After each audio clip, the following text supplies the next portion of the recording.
Blandford Cemetery. I don't know if it's true or not, but I like it.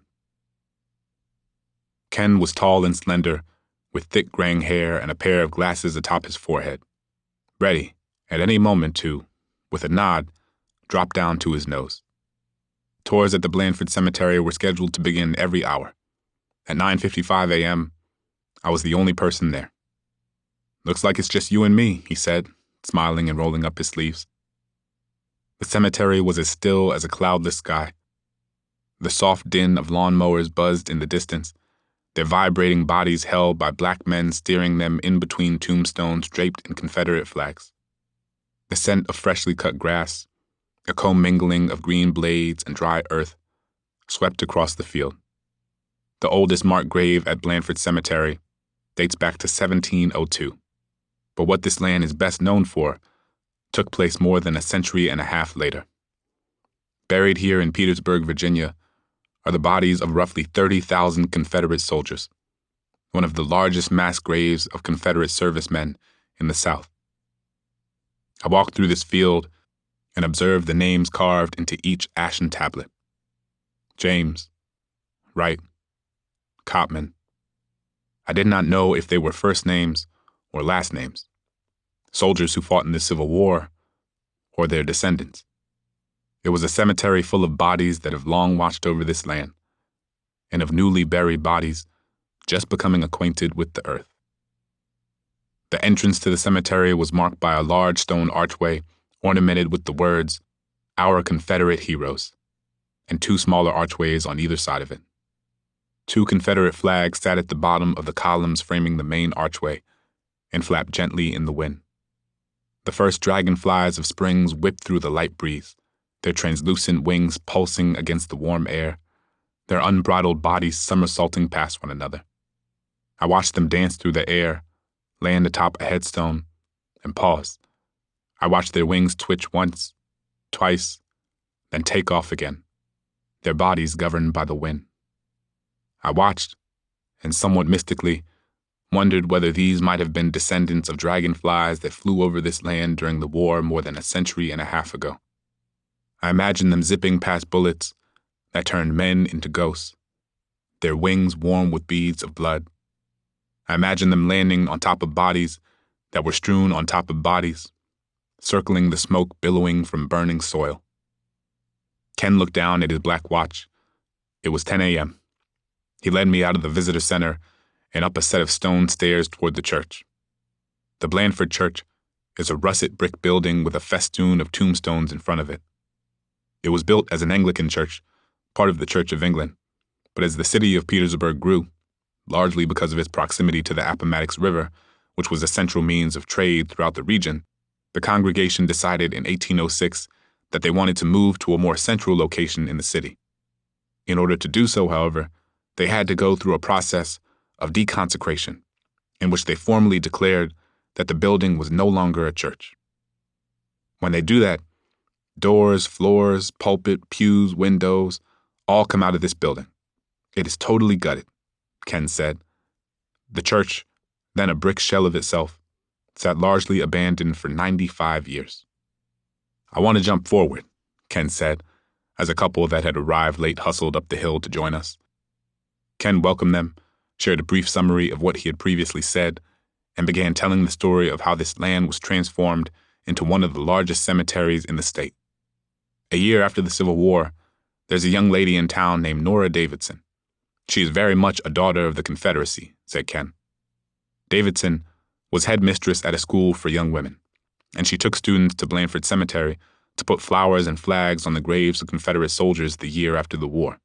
She was part of a group of women who, as Ken put it, were disappointed because they felt that the Southern soldier had not been treated with the same dignity and honor that the Northern soldiers had. Southern soldiers, often when they fought and died, were buried where they fell. The South didn't have the resources to take you back to Georgia or Maryland or Texas or North Carolina.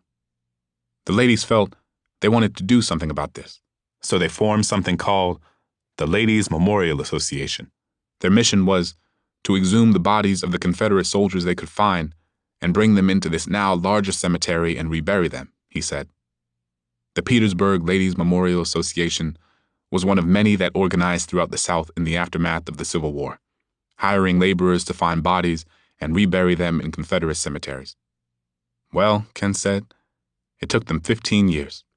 He dabbed at a line of sweat on his forehead with the edge of his sleeve. They found almost 30,000 sets of Confederate remains. But, Ken said, there was a problem. Most of the bodies exhumed were not identifiable.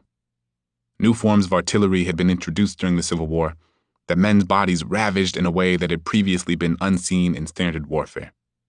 Sometimes, all that was left was a leg or an arm or a head with no body attached. The trouble with the Civil War soldier was there was no standard identification. No one wore dog tags. No one had ID bands, Ken said. Of the roughly 30,000 soldiers buried at Blandford, only about 2,200 are identified. After 15 years of collecting the remains, the women decided they needed a focal point around which to dedicate the cemetery. The city of Petersburg gave them the old church, which had been all but abandoned for almost a century, to refurbish the building and make it into a living memorial to the slain Confederate soldiers. The Ladies Memorial Association commissioned Tiffany Studios, owned by the world-renowned artist and specialist in stained glass windows Louis Comfort Tiffany, to lead this project. As Ken continued talking, I briefly swiped open my phone and looked it up. Louis Comfort Tiffany was part of the famous New York Tiffany family, and it was his father who had started the company Tiffany & Co. The problem for the Ladies Memorial Association was that the women could not afford to pay a company as renowned as Tiffany's to complete the project. In 1901, Mr. Tiffany sold a window like that, this size, for $1,700. If you do the math, that is $49,000 in today's equivalent dollars, Ken said. And the Ladies Memorial Association needed more than a dozen windows. But ultimately, Tiffany Studios gave the women a discount. Only $350 per window, a much more manageable price, but still prohibitive for the organization. So the solution was, they would go to the Confederate states and the border states and say, if you raise this money, we will put in a window in your honor in this memorial for the Southern soldier. And that's how all the windows got populated, Ken said, waving his hands as if they held magic wands. Ken grabbed a pair of keys from his pocket and fidgeted with the door of the church before pushing it open. As we stepped inside the church, a hazy darkness wrapped around my skin. At first, all I could see were the silhouettes of old pews and rings of stained glass windows traced by sunlight. As my eyes adjusted, the contours of the room became more distinct and the images in the windows sharpened. Each stained glass window was a mesmerizing display of craftsmanship, a canvas of dazzling blues and greens and violets exploding from each pane. On each window stood a Christian saint surrounded by a burst of colors, the texture of the glass making it seem as if the pious figures were stepping out from the thick panels. 3 things in the window: seal, figure, and inscription, Ken said, approaching the first window nearest the door, a towering, magnificent piece of glass with St. Mark holding a scroll and looking into the distance. Each window commemorating a state soldiers depicts a saint, and with a state seal at the top of the window and an inscription at the bottom. Below St. Mark, written in black in a golden box, was, "To the glory of God and in memory of South Carolina's sons who died for the Confederacy. He doeth according to his will in the army of heaven and among the inhabitants of the earth." In the other windows were the Saints Bartholomew, Paul, John, Peter, James the Less, Philip, Thomas, Matthew, Luke, and Andrew. Beneath each of them were inscriptions praising the valor of the Confederate soldiers who fought in the war. My eyes moved back and forth from the image of the saint to the inscription under their feet, the dissonance growing with every second. Ken went on to outline the aesthetic history of each window in the church with meticulous detail, making his way from window to window, reciting his practiced presentation with precision and depth. There was little discussion, however, of anything beyond the windows. I asked Ken if many of the people who visited these grounds and came on these tours were Confederate sympathizers. "I think there's a Confederate empathy," he said, altering the language slightly. "You're here primarily for the beauty of the windows, But a lot of people don't know about it. And a lot of people who do come have Confederate empathy. People will tell you, my great-great-grandmother, my great-great-grandfather are buried out here. So they've got long Southern roots, which go back into the 1860s and before. He shuffled the keys in his hand, looking for the one that would lock the church door. But an awful lot of people come from Michigan and Minnesota and Montana because they want to see the beauty of the windows. I tried to be more direct. I asked Ken how he personally, and Blandford as an institution, thought about addressing the history and symbolism of Confederate iconography in the church and throughout the cemetery. Was it okay to only talk about the windows and not to say anything about the Confederate cause they were built to honor? Very simple, Ken responded. As they say, you're not from around here. I'm not a Southerner. I didn't quite understand what Ken was saying. My father was in the military, so I was raised primarily north of the Mason-Dixon line. So I don't have the Southern upbringing. I don't have the War of Northern Aggression or the States' Rights War, he said, referring to the alternate names the Civil War is sometimes called by those sympathetic to the Confederate cause. Is it possible that this church, in 1735, may have been built probably with slave labor? Absolutely. When the balcony was used up here and the congregation was small, did slaves stay up there? Perhaps. Ken said that the lack of discussion around these topics was potentially tied to the demographic makeup of the cemetery's visitors. Our visitor population is overwhelmingly white, because again, what this is, it's not that a black population doesn't appreciate the windows, but sometimes in the context of what it represents, they're not as comfortable. He went on, in most cases, we try and fall back on the beauty of the windows, the Tiffany glass kind of thing. Perhaps it was not simply that black people did not come to a Confederate cemetery because they didn't want to be in the space. Perhaps black people did not come to these spaces in large part because of how the story of the Confederate cause was told. I was tempted to tell Ken about the Whitney plantation, how a great many people assumed that black Americans would have no interest in visiting the land upon which their ancestors were enslaved, but my visit to the Whitney had shown me that if a place was willing to tell a different story, a more honest story, it would begin to see a different set of people visiting. For me, coming to a Confederate cemetery and hearing Ken speak about the beauty of a set of windows without exploring what they were meant to memorialize was not unlike going to a plantation and listening to a talk about the decorative infrastructure of the enslaver's house without mentioning the enslaved hands who built it. We stepped back into the visitor building, filled by a late morning light that showered each glass encasement housing pieces of the cemetery's history. Ken pointed to a woman behind the counter. She's my boss, he said, in what felt like an attempt to pass me off to someone else, or at least to share the burden of questions I was throwing his way. At this point, the woman came over and stood just a few feet away from Ken.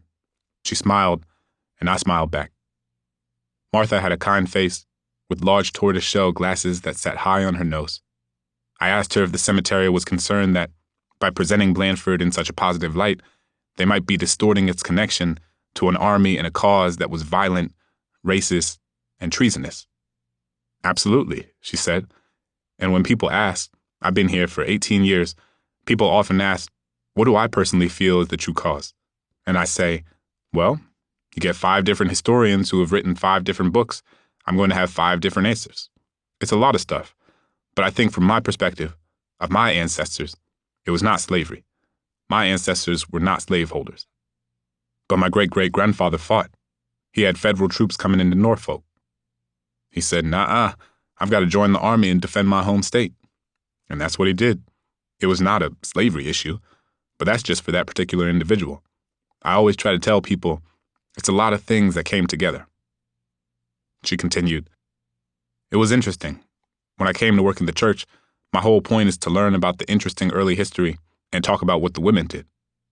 Again, as a woman, I like to talk about women's history and say they've been through a lot, but this is how they helped to get through their grief of perhaps a husband, father, son dying, trying to take care of those remains.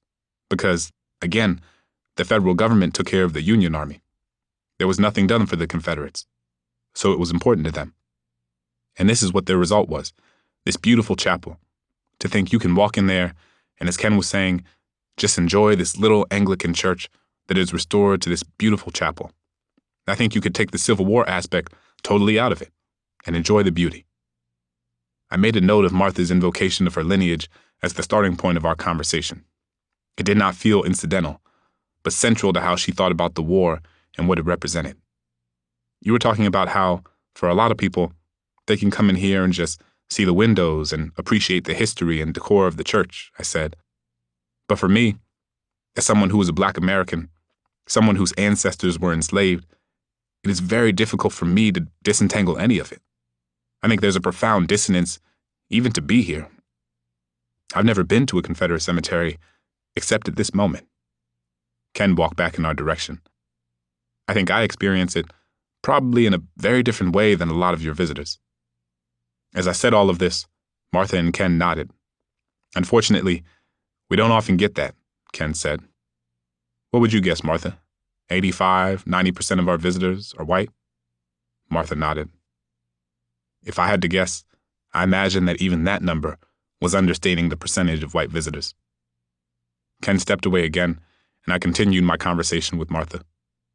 As we spoke, I looked down at the counter where handouts for a Memorial Day event hosted by the Sons of Confederate Veterans were piled up. My focus trailed off. Martha's words became an indecipherable din as I reached down and grabbed one. Martha's gaze followed the direction of my hand. Her face turned red, and she thrust her hand down quickly to flip the paper, covering the rest of the leaflets. Don't even look at this. I'm sorry, she said nervously. I will tell you that from a personal standpoint, I'm kind of bothered. I looked at the flyer again, this time focusing on the photograph of the guest speaker for the event, Paul C. Gramling, Jr., then the Commander-in-Chief of the Sons of Confederate Veterans. I don't mind that they come on Memorial Day and put Confederate flags on Confederate graves. That's okay, she said. But as far as I'm concerned, you don't need a Confederate flag on... She stumbled over a series of sentences I couldn't follow. Then she collected herself and took a deep breath. I hate the fact that people use that as in-your-face kind of stuff, she said. If you're just talking about history, it's great. But these folks are like, the South shall rise again. It's very bothersome. It's peaceful, but I went to one because I was invited and wanted to see, and I said I will never do it again. These folks can't let things go. I mean, it's not like they want people enslaved again, but they can't get over the fact that history is history. Martha started talking to me about how preservation was different from celebration, an idea that made sense to me in the abstract. I asked Martha for her opinion on the Confederate monuments in Richmond that had gotten so much attention since the 2017 white nationalist rally in Charlottesville. I would like to see the monuments staying up, but with context, she said. Because, again, I understand where people are coming from, but if we can't have them where they are, we've got to have them somewhere.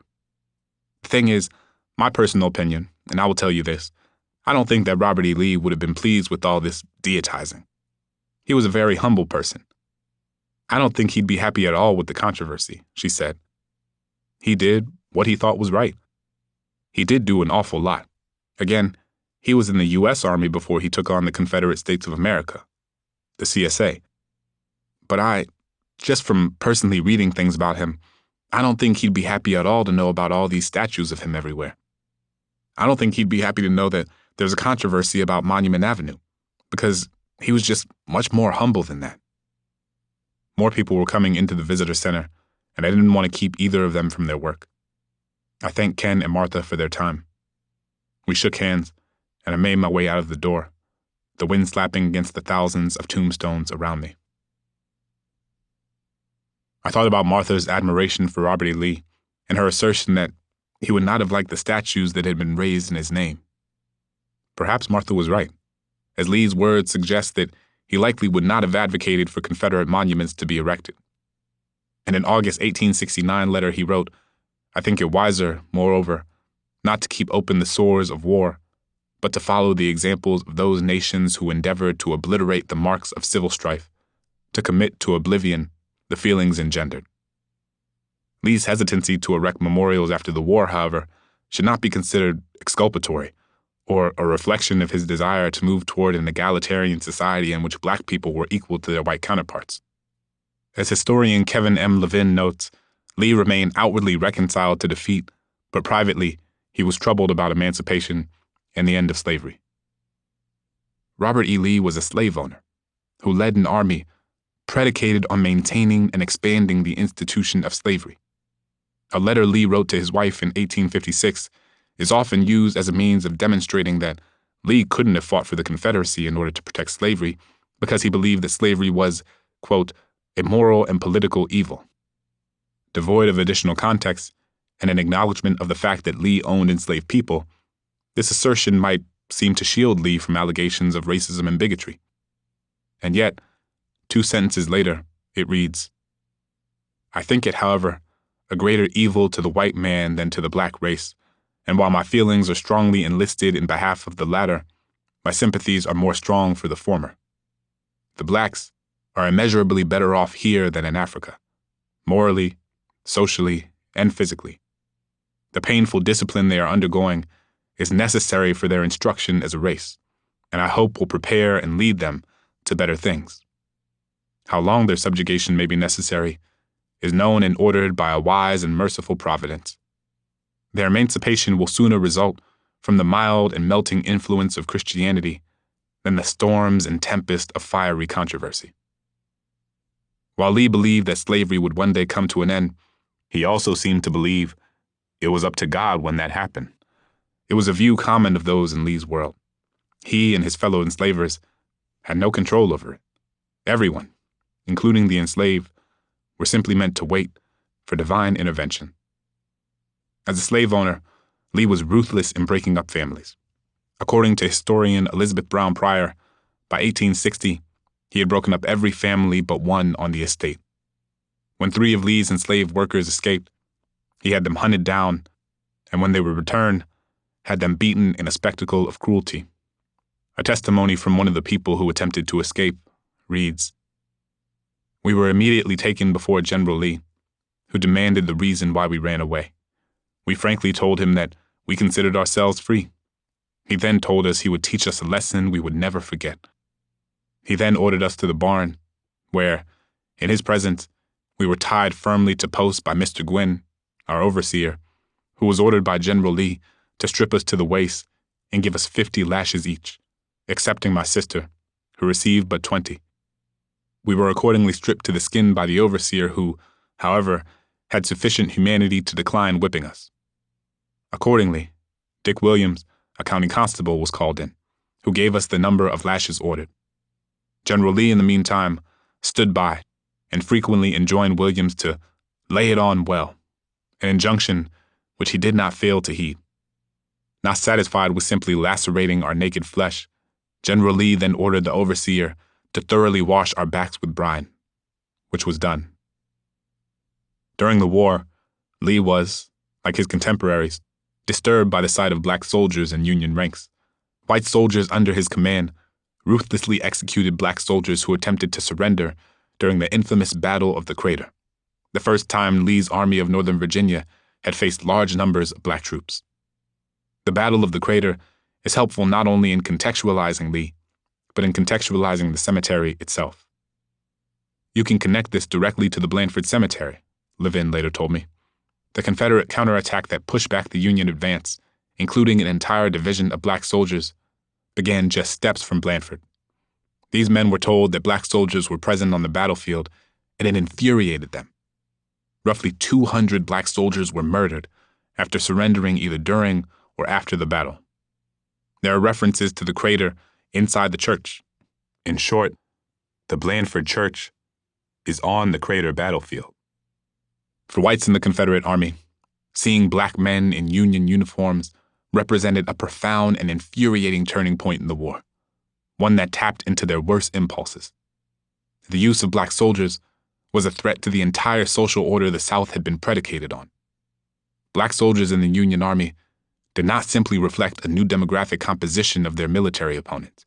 Lee's army saw black soldiers as participants in a slave revolt, an insurrection of the most nightmarish proportions that was being actively supported by Lincoln and the U.S. government. The Confederate government put in place policies that officially considered black soldiers slaves participating in an insurrection, and thus subject to re-enslavement or execution. Their white officers, as enablers of the insurrection, could also be executed. When Lee's men encountered the black soldiers in battle, they expressed explicit disdain for their black adversaries. In his book, Remembering the Battle of the Crater, Levin cites the reflections of a number of Confederate soldiers. It had the same effect upon our men that a red flag had upon a mad bull, remarked one South Carolina soldier. Another, David Holt of the 16th Mississippi Infantry Regiment, remembered, "They were the first we had seen, and the sight of a nigger in a blue uniform with a gun was more than Johnny Reb could stand." Johnny Reb was a character meant to symbolize a typical Confederate soldier. Holt said that fury had taken possession of him, adding, "I knew that I felt as ugly as they looked."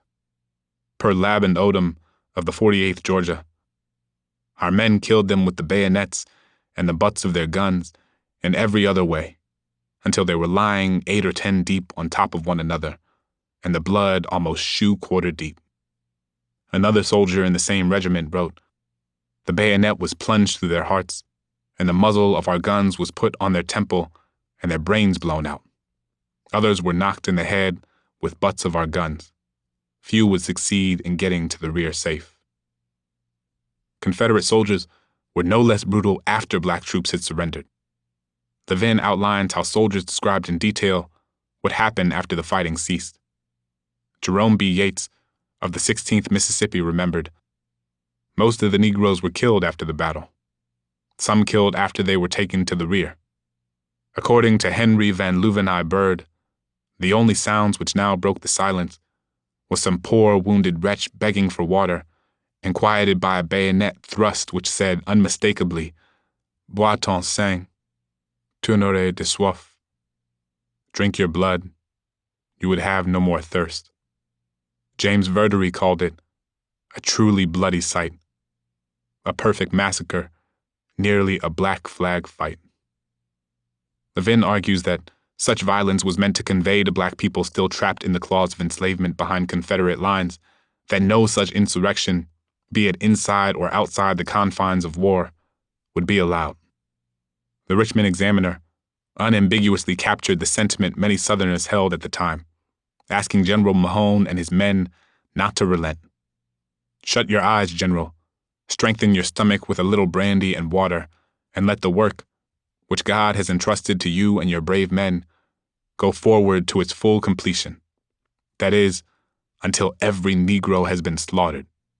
Butcher every Negro that Grant sends against your brave troops, and permit them not to soil their hands with the capture of a single hero." After the Battle of the Crater, captured Union prisoners, white and black, were made to march through the streets of Petersburg. Levin argues that the display was meant as a message to civilians that this is what was at stake if the war was lost: race mixing and the end of white supremacy. In the years following the war, Robert E. Lee did not become open to the creation of a society based on racial equity. He actively opposed it. He argued, for example, that black people should not have the right to vote. It is true that the people of the South, together with the people of the North and West, are, for obvious reasons, opposed to any system of laws which will place the political power of the country in the hands of the Negro race, he explained in a letter signed by other former Confederate leaders in 1868. But this opposition springs not from feelings of enmity, but of a deep-seated conviction that at present the Negroes have neither the intelligence nor other qualifications which are necessary to make them safe depositories of political power. The contrast between Lee's racist views and his sanitized image was not just realized by people of future generations. They were named and identified, particularly by black writers and activists, soon after Lee's death. In 1870, upon seeing the blossoming of Lee's deification, Frederick Douglass denounced the bombastic laudation of the rebel chief and was disgusted by the fact that he could scarcely take up a paper that is not filled with nauseating flatteries of the late Robert E. Lee. It was clear, too, in the early 20th century, when W.E.B. Du Bois wrote in a 1928 essay, "Each year on the 19th of January, there is renewed effort to canonize Robert E. Lee, the greatest Confederate general. His personal comeliness, his aristocratic birth, and his military prowess all call for the verdict of greatness and genius. But one thing, one terrible fact, militates against this, and that is the inescapable truth that Robert E. Lee led a bloody war to perpetuate slavery. Copperheads like the New York Times may magisterially declare, of course he never fought for slavery. Well, for what did he fight? State rights? Nonsense. The South cared only for state rights as a weapon to defend slavery. No, people do not go to war for abstract theories of government. They fight for property and privilege, and that was what Virginia fought for in the Civil War. And Lee followed Virginia. Either he knew what slavery meant when he helped maim and murder thousands in its defense, or he did not. If he did not, he was a fool. If he did, Robert Lee was a traitor and a rebel, not indeed to his country, but to humanity and humanity's God. It is not simply that statues of Lee and other Confederates stand as monuments to a traitorous army predicated on maintaining and expanding the institution of slavery. It is also that we, U.S. taxpayers, are paying for their maintenance and preservation. A 2018 report by Smithsonian Magazine and the Nation Institute's Investigative Fund, now Type Investigations, found that over the previous 10 years, U.S. taxpayers had directed at least $40 million to Confederate monuments, including statues, homes, museums, and cemeteries, as well as Confederate heritage groups. And in Virginia, the subsidizing of Confederate iconography is more than a century-long project. In 1902, as Jim Crow continued to expand as a violent and politically repressive force, the state's all-white legislature created an annual allocation of the state's fund for the care of Confederate graves. The Smithsonian's investigation found that, in total, the state had spent approximately $9 million in today's dollars. Much of the funding goes directly to the United Daughters of the Confederacy, which received over $1.6 million in funds for Confederate cemeteries from the state of Virginia between 1996 and 2018. Cemeteries filled with Black and formerly enslaved people have never received commensurate financial support. The Virginia legislature passed the Historical African American Cemeteries and Graves Act in 2017 to demonstrate its commitment to making amends for this injustice. But at the time of the Smithsonian investigation, less than $1,000 had been used.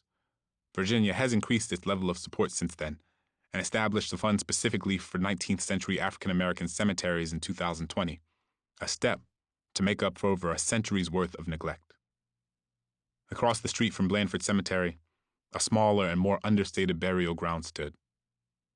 The People's Memorial Cemetery was purchased by 28 members of Petersburg's free Black community in 1840. Buried in this land are enslaved people, an anti-slavery writer whose burial site is recorded among the National Underground Railroad Network to Freedom Sites, Black veterans of the Civil War, World War I, and World War II, as well as hundreds of other Black Petersburg residents. The contrast between the two is conspicuous in ways not dissimilar to the two cemeteries at Monticello. There are far fewer tombstones at the People's Memorial Cemetery than at Blandford, and those there were indiscriminately scattered across the brown grass. There were no flags ornamenting the graves. There were no hourly tours available for people to remember the dead. There was history, but also silence. In the weeks that followed, I kept revisiting the way Martha had swiftly flipped over the event flyer, the way her face had turned a hot and revealing red, the shame she expressed, at me having seen that this event was being held on the ground she presided over. If she had not responded this way, I don't know that I would have felt so curious about what she was trying to hide. But at that point, I decided to find out what Martha was so ashamed of. Wary of making a trip to the Sons of Confederate Veterans commemoration celebration alone, I drove back down to Petersburg on Memorial Day morning with a friend, William, a white graduate student with blonde hair, dimples, and a vivacious spirit. William and I had been good friends since college, and as a former preschool teacher, he is one of my children's favorite playmates. Following the death of his father, William began exploring his own ancestry and coming to terms with the fact that his ancestors included plantation owners and someone who had fought for the Confederate Army. This trip, he said, would be part of his own journey in reckoning with that. As we turned into the cemetery, Lines of cars were parked alongside the road, and people were walking up a hill toward a large gazebo. I was struck by just how casual the event was. What seemed like a couple hundred men and women sitting alongside one another in uneven rows of folding chairs they had brought themselves. Children laughed and played tag around the trunk of a towering tree. From teenagers to the elderly, people came together and hugged, guffawing and slapping one another's backs with an easy, familiar delight. It felt as if I was walking in on someone else's family reunion. Dixie flags bloomed from the soil like milkweeds. There were baseball caps emblazoned with the Confederate flag, biker vests ornamented with the seal of each seceding state, and lawn chairs marked with the letters UDC, an abbreviation for the United Daughters of the Confederacy. To my left and my right were more and more massive Confederate flags, its rebel insignia billowing in the wind. In front of the gazebo were two flags, one Confederate, one U.S., standing side by side as if 700,000 people hadn't been killed under the weight of the epic conflagration between them. Without lawn chairs, we stood in the back of the crowd so as not to block the view of anyone sitting down, and also so as not to be conspicuous. The event began with an honor guard, a dozen men dressed in Confederate regalia marching in front of the crowd, carrying rifles with long bayonets resting on their left shoulders. Their uniforms were the color of smoke. Their caps looked as if they had been bathed in ash. Everyone in the crowd stood up from their chairs as they made their way across the face of the gazebo. Some stood at attention and lifted their right hands to their brows in salute. Others lifted their phones to take photos of the wistful procession. After the honor guard made their way from one side of the gazebo to the other, they stood at attention as the master of ceremonies asked everyone to remove their hats and recite the U.S. Pledge of Allegiance. This was followed by an acoustic rendition of the Star-Spangled Banner, with the crowd joining in. Then, seamlessly, the guitarist strummed his guitar once more, and the crowd began a spirited rendition of the famous song, Dixie. Oh, I wish I was in the land of cotton. The old times there are not forgotten. Look away, look away, look away, Dixieland.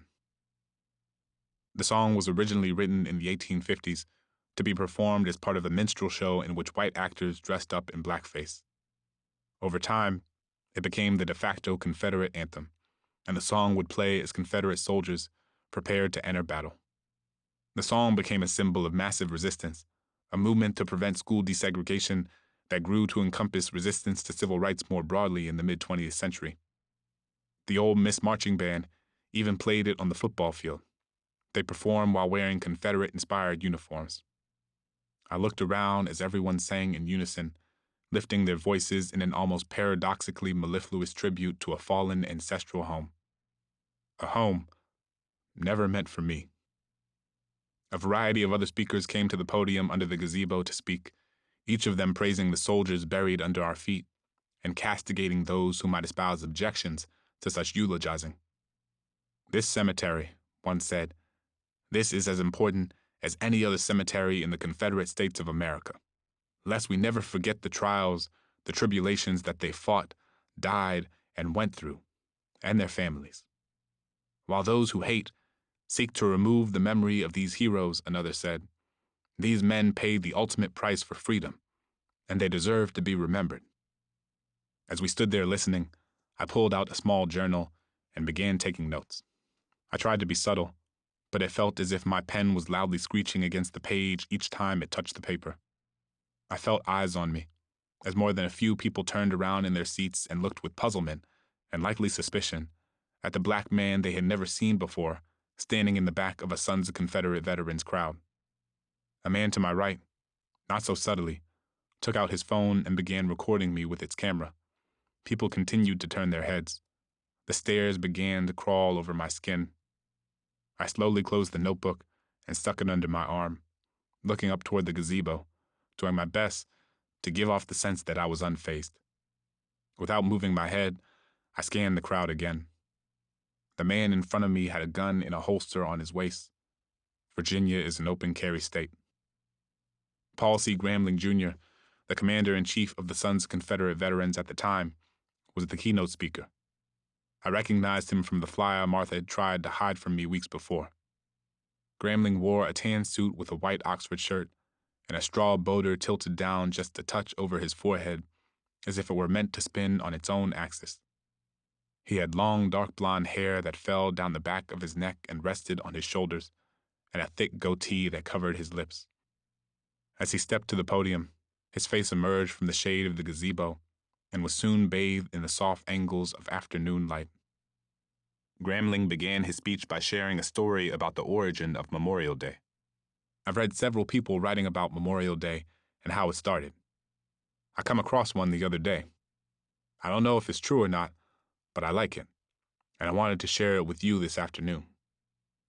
He read aloud an account of a Memorial Day ceremony that took place on April 25, 1866 in Columbus, Mississippi, when a group of women decorated the graves of both Union and Confederate soldiers, he said, his voice like an old rocking chair sliding back and forth on its crescent legs. The United Daughters of the Confederacy will forever honor all our country's heroes with undying devotion and that of our Confederate dead, who have earned their rightful place to be included as American veterans. We should embrace our heritage as Americans, North and South, black and white, rich and poor. Our American heritage is the one thing we have in common, and it is what defines us.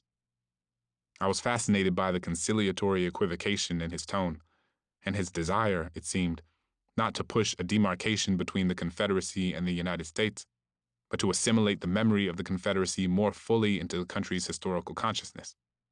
Confederate soldiers, according to this narrative, were U.S. military veterans just as those who had fought in World War I, World War II, Vietnam, Korea, and Iraq. It did not seem to matter that they had fought against the U.S. He believed that they should be remembered as U.S. veterans themselves. Gramling's speech sounded so much like similar Memorial Day celebrations after the end of Reconstruction, when orators exclaimed that this day should be one of reconciliation, paying tribute to the sacrifices made by both Confederate and Union soldiers without accounting for what the war had actually been fought over. Confederate General Roger A. Pryor went so far as to claim that the war was not caused by slavery at all, that, as Lee maintained, slavery would come to an end if God deemed it so.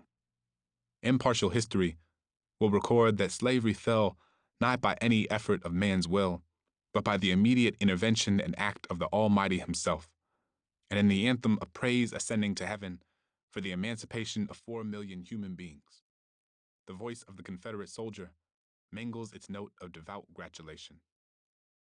I don't know if it's true or not, but I like it. That comment, spoken at the start of Gramling's speech, had been strikingly honest and deeply revealing. I was struck by the cavalier framing Gramling used. The idea for Memorial Day is often attributed not to Columbus, Mississippi, but Columbus, Georgia, which inspired Mississippi's event, even though it occurred a day later.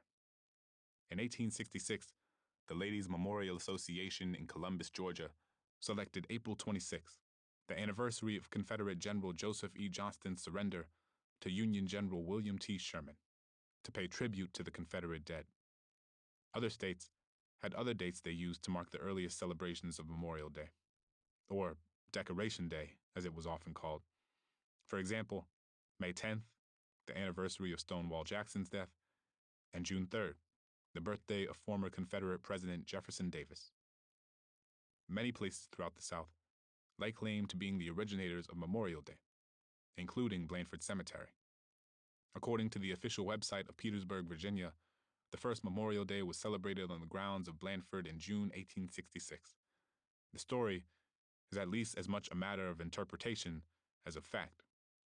According to historian David Blight, the first Memorial Day celebration was actually held in Charleston, South Carolina in May 1865, before Confederate women honored grave sites in Georgia or Mississippi or Virginia.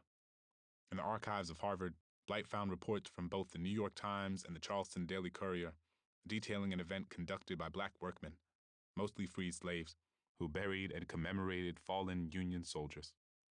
Confederates had taken control of Charleston's Washington Racecourse and Jockey Club and converted it into an outdoor prison, where they kept Union prisoners of war. The conditions of the prison were so terrible that nearly 260 Union soldiers died and were subsequently buried in a mass grave behind the racetrack's grandstand. Blight describes what happened next. After the Confederate evacuation of Charleston, black workmen went to the site, reburied the Union dead properly, and built a high fence around the cemetery. They whitewashed the fence and built an archway over the entrance on which they inscribed the words, "Martyrs of the Racecourse." The symbolic power of this low country planter aristocracy's bastion was not lost on the freed people, who then, in cooperation with white missionaries and teachers, staged a parade of 10,000 on the track. A New York Tribune correspondent witnessed the event, describing a procession of friends and mourners as South Carolina and the United States never saw before. The procession was led by 3,000 black school children carrying armloads of roses singing the Union marching song, John Brown's Body. Several hundred black women followed with baskets of flowers, wreaths, and crosses. Then came black men marching in cadence, followed by contingents of Union infantrymen. Within the cemetery enclosure, a black children's choir sang, "We'll rally around the flag," the Star-Spangled Banner, and spirituals, before a series of black ministers read from the Bible. I wondered if Grambling had ever come across this history, which was largely forgotten in favor of interpretations more aligned with the Lost Cause.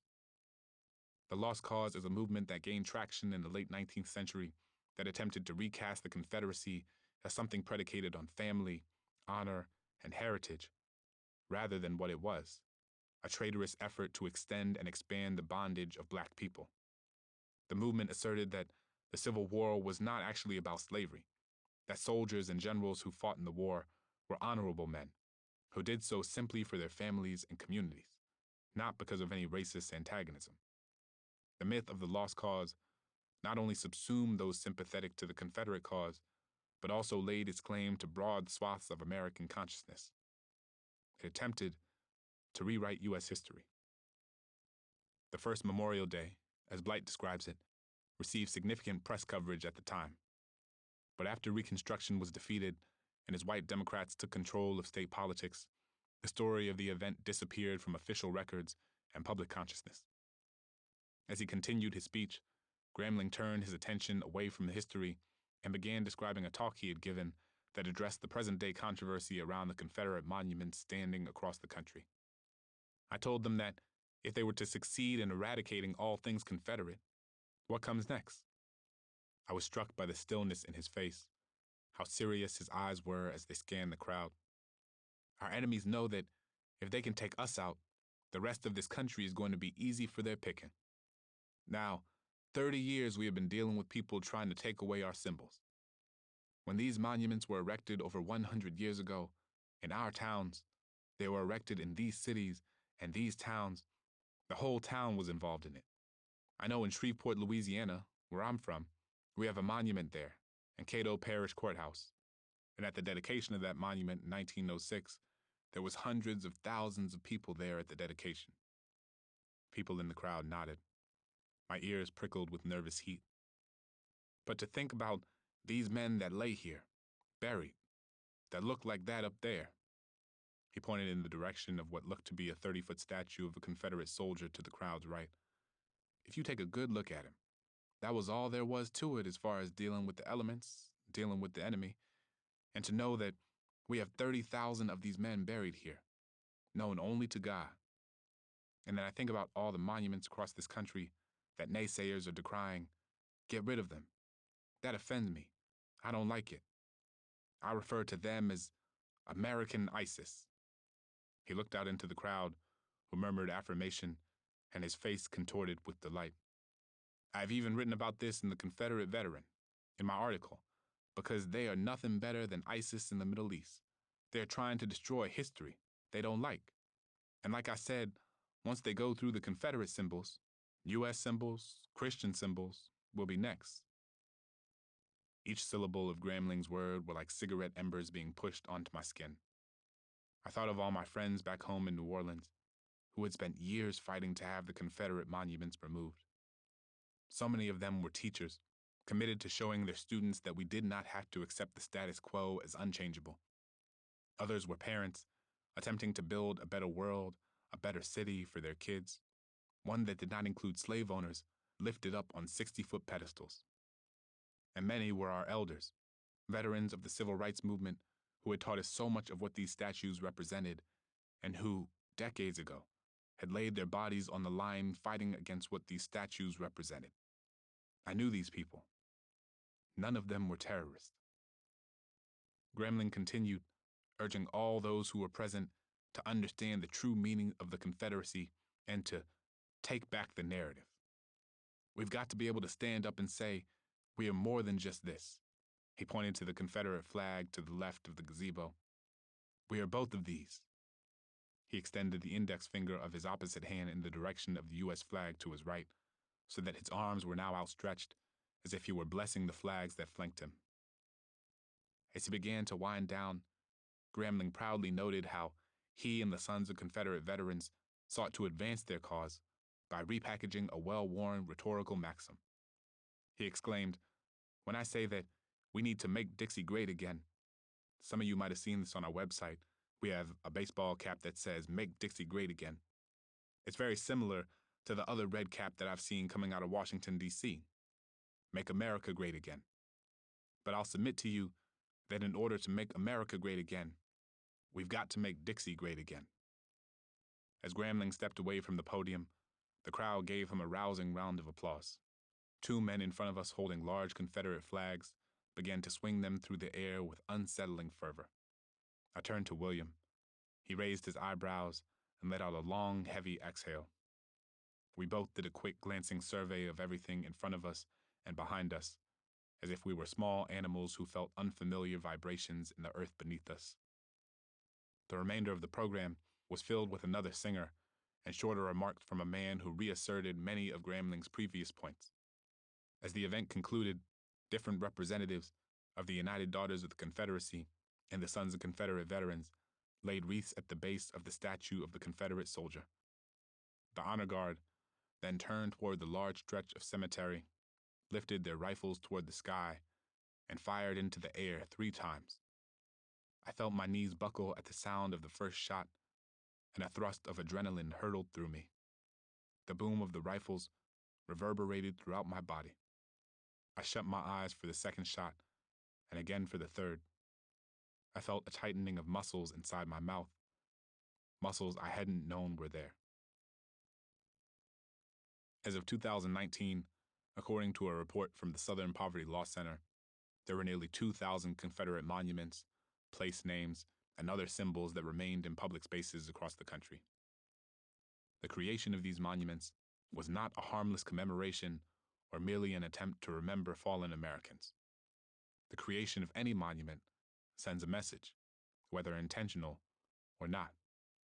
I think of the statues around the country of people who presided over Native American genocide or forced resettlement, and how a young indigenous child might experience that pedestaled figure.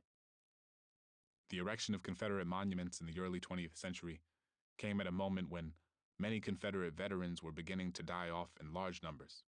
A new generation of white Southerners who had no memory of the war had come of age, and the United Daughters of the Confederacy had raised enough money to build memorials to these men. The goal, in part, was to teach the younger generation of white Southerners who these men had been and that the cause they had fought for was an honorable one. But there is another reason, not wholly disconnected from the first. These monuments were also built in an effort to reinforce white supremacy at a time when black communities were being terrorized and black social and political mobility impeded. In the late 19th century, states began implementing Jim Crow laws to cement this country's racial caste system. Social and political backlash to Reconstruction-era attempts to build an integrated society was the backdrop against which the first monuments arose. These monuments served as physical embodiments of the terror campaign directed at black communities. Another spike in construction of these statues came in the 1950s and 1960s, coinciding, not coincidentally, with the Civil Rights Movement. The organization at the forefront of funding and building Confederate memorials and monuments, the United Daughters of the Confederacy, or UDC, was founded in 1894 as an amalgam of women's groups and associations that had first emerged during the Civil War. The UDC alone is responsible for erecting more than 700 memorials and monuments across the country, according to the Washington Post, over 400 of which are on public grounds. And while the vast majority of these monuments are in the former states of the Confederacy, testaments to the lost cause can be found all across the country, including, at the time of this writing, in California, Washington, South Dakota, Delaware, New York, and Massachusetts. Those who support these monuments contend that the pushback against them is to unfairly apply today's moral sensibilities to a bygone era. This assertion, however, ignores the objections of that era's black writers and activists. Frederick Douglass wrote in 1870 that monuments to the lost cause will prove monuments of folly, both in the memories of a wicked rebellion, which they must necessarily perpetuate, and in the failure to accomplish the particular purpose had in view by those who build them. It is a needless record of stupidity and wrong. Douglass remained a fierce critic of the lost cause in the immediate aftermath of the war and over the course of the rest of his life. In 1871, he spoke with great fervor about the danger of forgetting why the war was fought. We are sometimes asked, in the name of patriotism, to forget the merits of this fearful struggle, and to remember with equal admiration those who struck at the nation's life and those who struck to save it, those who fought for slavery and those who fought for liberty and justice. I am no minister of malice. I would not strike the fallen. I would not repel the repentant. But may my right hand forget its cunning and my tongue cleave to the roof of my mouth if I forget the difference between the parties to that terrible, protracted, and bloody conflict. In 1931, W.E.B. Du Bois attacked the decision to erect the Confederate monuments as ahistorical and irresponsible. The most terrible thing about war, I am convinced, is its monuments, the awful things we are compelled to build in order to remember the victims.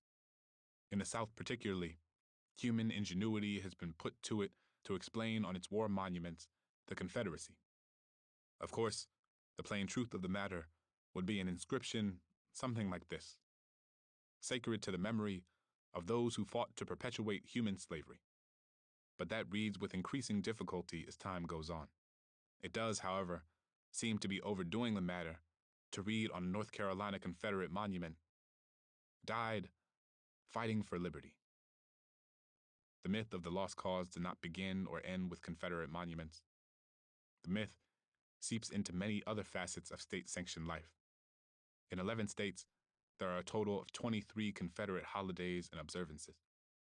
As of 2020, in both Alabama and Mississippi, there is Robert E. Lee Day, Confederate Memorial Day, and Jefferson Davis's birthday. In South Carolina, there is Confederate Memorial Day. In Texas, there is Confederate Heroes Day. In both Alabama and Mississippi, Robert E. Lee's birthday is celebrated on the same day as Martin Luther King Jr. Day. The myth of the lost cause has also been propagated through media, literature, and post-war propaganda. These fictions often have included denying that the war was ever about slavery or depicting slavery as a benign or even mutually beneficial institution. On February 22, 1896, 35 years after Jefferson Davis's inauguration as President of the Confederacy, former Confederate General Bradley T. Johnson explained that slavery was, quote, the apprenticeship by which savage races had been educated and trained into civilization by their superiors. After the war ended, white Southern writers took the baton from Confederate leaders and continued to paint slavery not as an institution defined by violence and exploitation, but as a mutually beneficial arrangement of eager black enslaved people and kind white enslavers.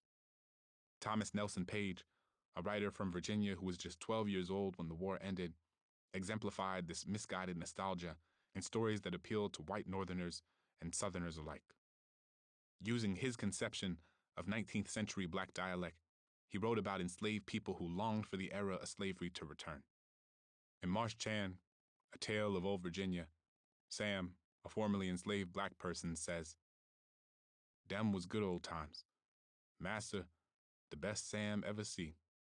Niggas didn't had nothing at all to do. Just had to do the feeding and cleaning the horses, and doing what master tell 'em to do. And when they was sick, they had things sent out to 'em from the house, and the same doctor came to see 'em who tend to the white folks when they was poorly. There ain't want no trouble or nothing." The lost cause was not an accident. It was not a mistake that history stumbled into. It was a deliberate, multifaceted, multi-field effort, predicated on both misremembering and obfuscating what the Confederacy stood for, and the role that slavery played in shaping this country. As the event began to disband, I looked around to see if there might be anyone willing to talk to me. William and I split up to try to generate multiple conversations. I walked over to a man a few yards away who had been taking pictures of the event with his camera, its black strap resting on the back of his neck. I introduced myself, and he dropped the camera from his eye and turned around. Jeff had a long salt and pepper ponytail that fell past his shoulders and down his back. His denim vest, adorned with Confederate badges, hung comfortably over his round frame. His face was damp from the summer's heat, and beads of sweat rolled down his forehead before he swept them from the top of his brow. He told me that he was 63 years old and had several ancestors who fought for the Confederacy. The sun hung like an orange orb above us. I wiped my forehead too, and asked Jeff what he thought of the event we had just experienced. Well, I think if anyone never knew the truth, they heard it today, he said, nodding as if to affirm his own words. They found out that the Confederate soldiers, and we also mentioned these Union soldiers and other wars that they were involved in, and we try to be fair and honest about it, he said as an aside before resuming, about exactly what happened, and each individual that fought in these battles, under the circumstances, were trying to do it for freedom. Whatever they believed in, we're all trying to do it for freedom. And I know that the Confederate side tries to honor the Unions a lot, even though some people think we despise them, but we don't. We all know that they're respected soldiers, and we're trying to continue honoring them, be it through their flag, which is the American flag, and the monuments. We have them here in Petersburg. We have the Union, and we have the Confederate monuments. We do have a Monument Avenue also. And they need to be there for generations in the future because they need to know the truth. They can't learn the truth if you do away with history. You'll never learn. And once you do away with that type of thing, you become a slave. And if anybody knows education, if you don't have it, you become a slave to people. I was startled by his choice of words, but could not tell whether or not that language was intentional and meant to be provocative, or a matter of rhetorical coincidence. I think everybody should learn the truth, Jeff said, licking his teeth and wiping his forehead once more with the back of his hand. And so in your mind, what is that truth? I asked. The truth of it is what really happened. I nodded, waiting to see if he had more to say.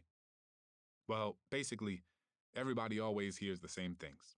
It's all about slavery. And it wasn't. It was about the fact that each state had the right to govern itself, he said. He then pointed to a tombstone about 20 yards away. So you look at that Mr. Richard Poplar. Where is his grave marker? Over there. Black gentleman. He was captured and sent to 2 prisons up north, and he was a Confederate officer. And they told him that if he would, a black gentleman, if you would say they forced you to fight for the Confederacy, we will set you free. He said, I will not leave my men. He said, because I know what happened. You invaded the South. But the truth is, the Confederate Army forbade black people from serving in their army as soldiers, much less officers. Poplar's story, I would later come to discover, was central to the story people in Petersburg told about the war.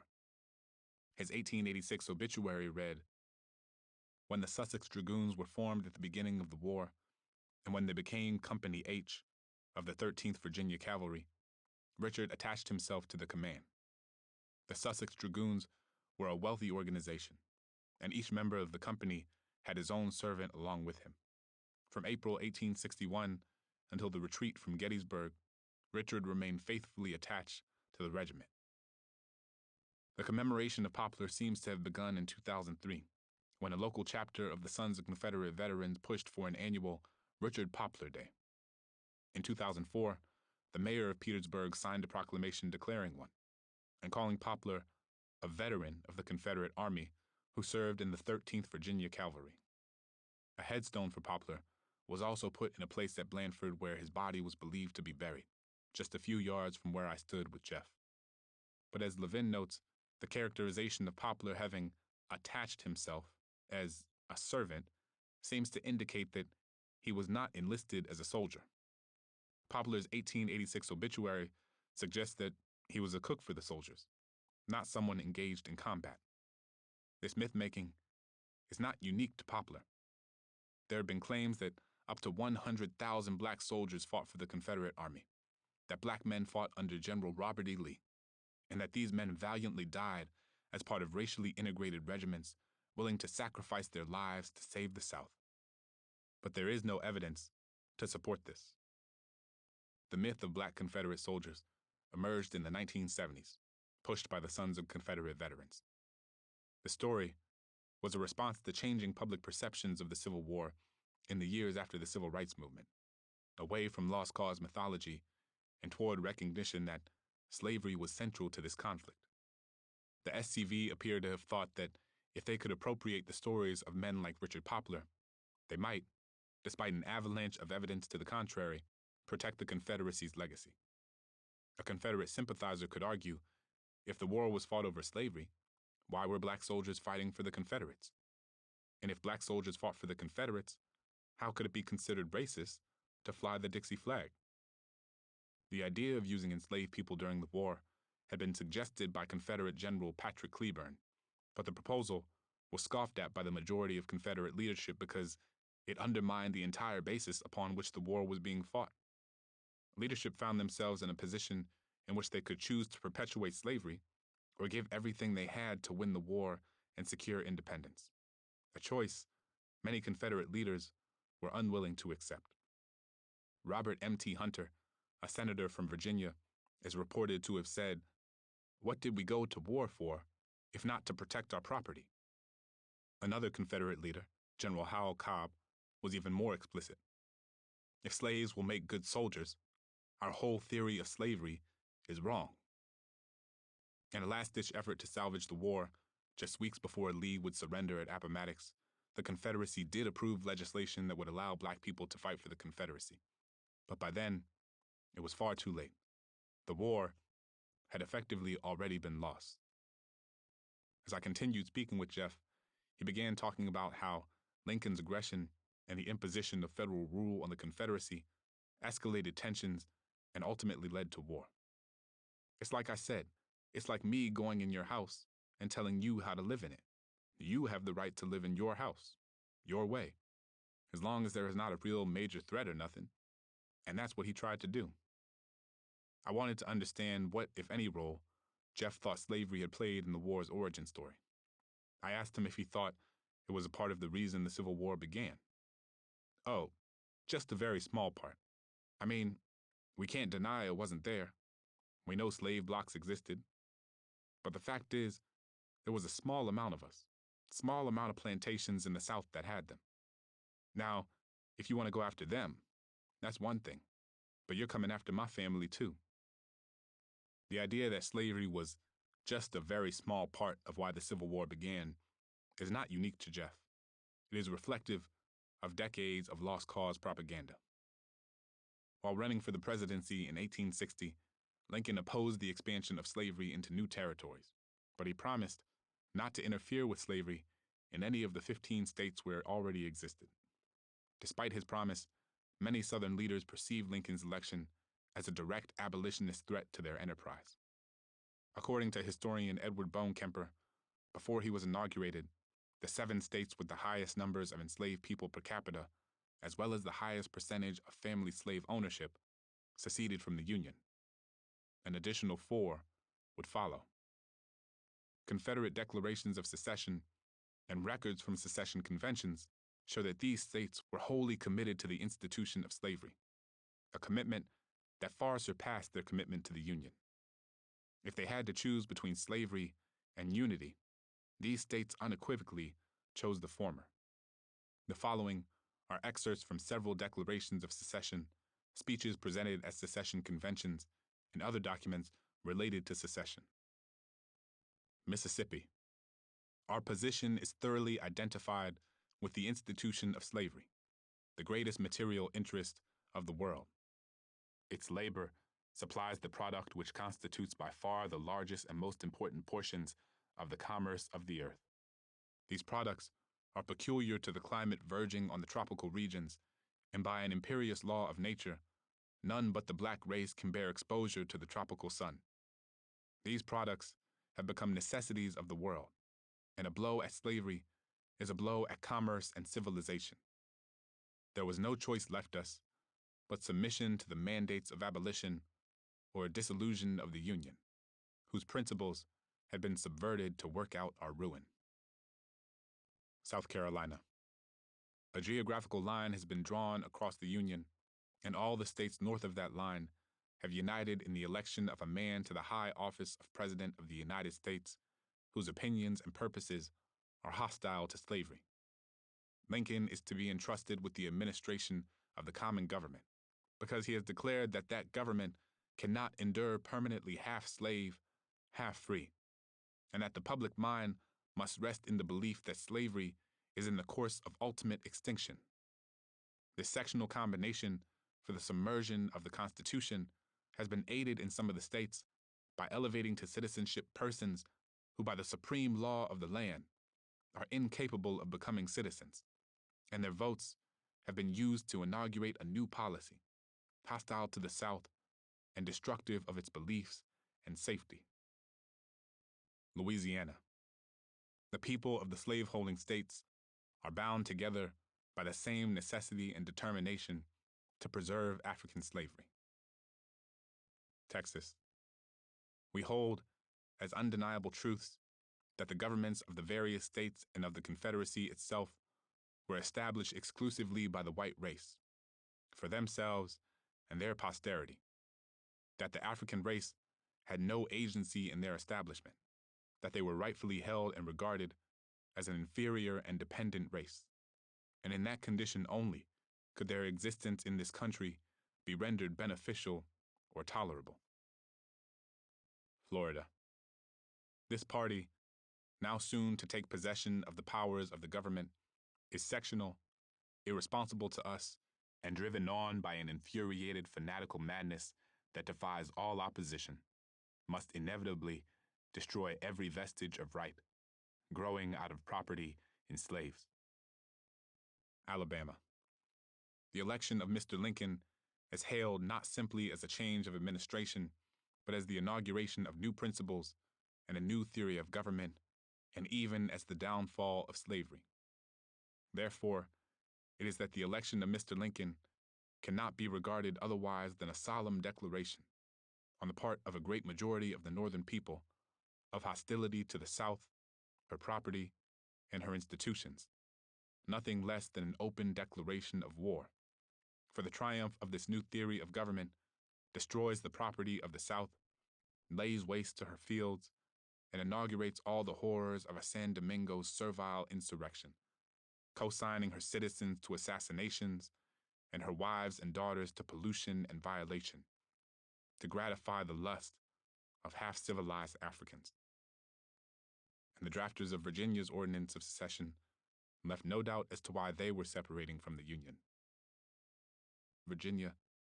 The people of Virginia, in their ratification of the Constitution of the United States of America, adopted by them in convention on the 25th day of June in the year of our Lord 1788, having declared that the powers granted under the said Constitution were derived from the people of the United States, and might be resumed whensoever the same should be perverted to their injury and oppression. And the federal government, having perverted said powers, not only to the injury of the people of Virginia, but to the oppression of the southern slave-holding states. If these primary sources were not enough, we can look to the Constitution of the Confederate States, which avows in Article 4, Section 3, "In all new territory, the institution of Negro slavery, as it now exists in the Confederate States, shall be recognized and protected by Congress and by the territorial government, and the inhabitants of the several Confederate States and territories shall have the right to take to such territory any slaves lawfully held by them in any of the states or territories of the Confederate States." Indeed, the man who would become president of the Confederacy, Jefferson Davis, in his farewell speech to the U.S. Senate on January 21, 1861, after his home state of Mississippi had declared secession, made clear that any threat to slavery was a threat to the sovereignty of his people. It has been a conviction of pressing necessity. It has been a belief that we are to be deprived in the Union of the rights which our fathers bequeathed to us, which has brought Mississippi into her present decision. She has heard proclaim the theory that all men are created free and equal, and this made the basis of an attack upon her social institutions. And the sacred Declaration of Independence has been invoked to maintain the position of equality of the races. When our Constitution was formed, the institution of slavery was rendered more palpable, for there we find provision made for that very class of persons as property. They were not put upon the footing of equality with white men, not even upon that of paupers and convicts, but, so far as representation was concerned, were discriminated against as a lower caste, only to be represented in the numerical proportion of 3/5. The conflict is also evident in the compromises that members of Congress sought in order to prevent secession and war.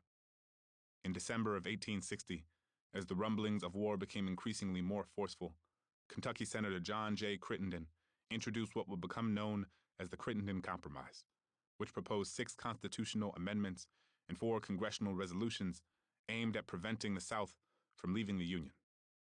Upon introducing the amendments, Crittenden said the following: "The questions of an alarming character are those which have grown out of the controversy between the northern and southern sections of our country in relation to the rights of the slave-holding states and territories of the United States, and in relation to the rights of the citizens of the latter in their slaves.